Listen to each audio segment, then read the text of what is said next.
আসসালামু আলাইকুম। মানুষ ইচ্ছে থাকলে কি না পারে দেখেন। সফলতার দুয়ারে আগুইতে হইলে কত কষ্ট করতে হয়। যেমন আমি করেছি দেখেন, আমার গাছে কি সুন্দর বড়ই দেখতে পাচ্ছেন।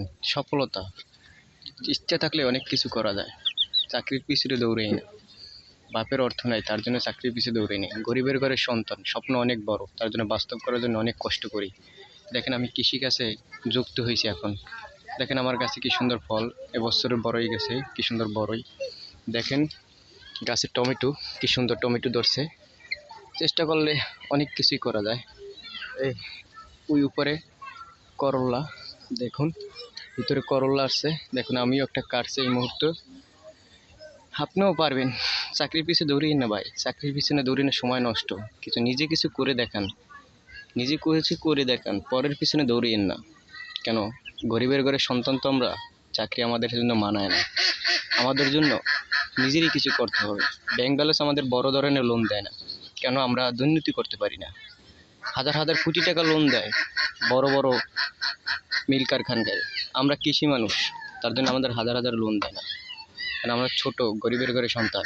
লোন আনতে গেলে অনেক কথা বলে, তার জন্য আমরা পারি না। কিন্তু ছোট ছোট আশাগুলো বড় করার জন্য অনেক কষ্ট করি। তার জন্য বেছে নিয়েছি ছোট ছোট কৃষিকাজগুলো। যেমন দেখুন এদিকে আমার পেঁপে গাছ, বড়ই গাছ। এভাবে নিজের স্বপ্নগুলো বড় করার জন্য অনেক চেষ্টা করি। ওই সাইডে দেখেন আরও শাকসবজি গাছ আছে আমার। দোয়া করবেন আমার জন্য, আমি যেন আমার স্বপ্নগুলো পূরণ করতে পারি। এবং এ দেখেন সাথে আমার একটা বন্ধু আছে, সেটা আমি কিছু মুরগিও পালি, সেটা আমার পাশে পাশে থাকে। সে আমার ক্ষেতের পাশ থেকে হাঁটতে আসে। আমি আপনাদের দেখানোর চেষ্টা করি। দেখেন আমার কুমার গাছ কি সুন্দর হয়েছে। আপনারাও এরকম ছোট ছোট স্বপ্নগুলো বড় করতে পারবেন যদি ইচ্ছে থাকে। দেখেন বলছি না, শুধু আমার পিছু পিছু হাঁটে। এই দেখেন গাছে মরিচ, বোম্বাই মরিচ, যা বাজারে অনেক মূল্যবান এখন। আমি আপনাদের দেখাচ্ছি, দেখতে পাচ্ছেন। এই দেখেন মরিচ, যা বাজারে অনেক দামি। এভাবে আমার অনেক মরিচ হয়েছে। এবং সাথে আছে আমরা, দেখেন কি সুন্দর আমরা হয়েছে আমার গাছে। ভাই আসুন আমরা সবাই কৃষিকাজে যুক্ত হই, দেশের অর্থনীতিকে এগিয়ে নিই। কেন? এ দেখেন করলা কোথায় হয়েছে, দেখেন দেখতে পাচ্ছেন কোথায় করলা। এই দেখেন আমার মাড়িতেও করলা হয়েছে। এই এখন এটাকে কাটতে হবে, আমি ছিঁড়ে ফেলছি।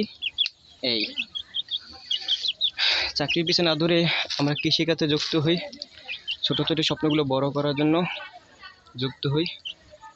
আর অর্থনীতির চাকা আমরা এগিয়ে নিই। সকল যুবক ভাইকে বলি, চাকরির পিছিয়ে দৌড়িয়ে সময় নষ্ট করিও না, নিজে কিছু করে দেখাও। স্বপ্নগুলো বড় করার জন্য ছোট ছোট কাজগুলো করো। ছোট কাজ কখনো ঘৃণা না, ছোট কাজকে বেছে নিলে সেটা দিয়ে একসময় তুমি বড় কিছু করতে পারবা। এটাই বাস্তব। কারণ একসাথে কখনো বড় হয়ে যায় না, বড় হতে হলে ছোট ছোট স্বপ্নগুলোকে তিলে তিলে গড়ে তুলতে হয়। আল্লাহ হাফেজ, সবাই ভালো থাকবেন। আসসালামু আলাইকুম। আমার মতন চেষ্টা করবেন, আশা করি।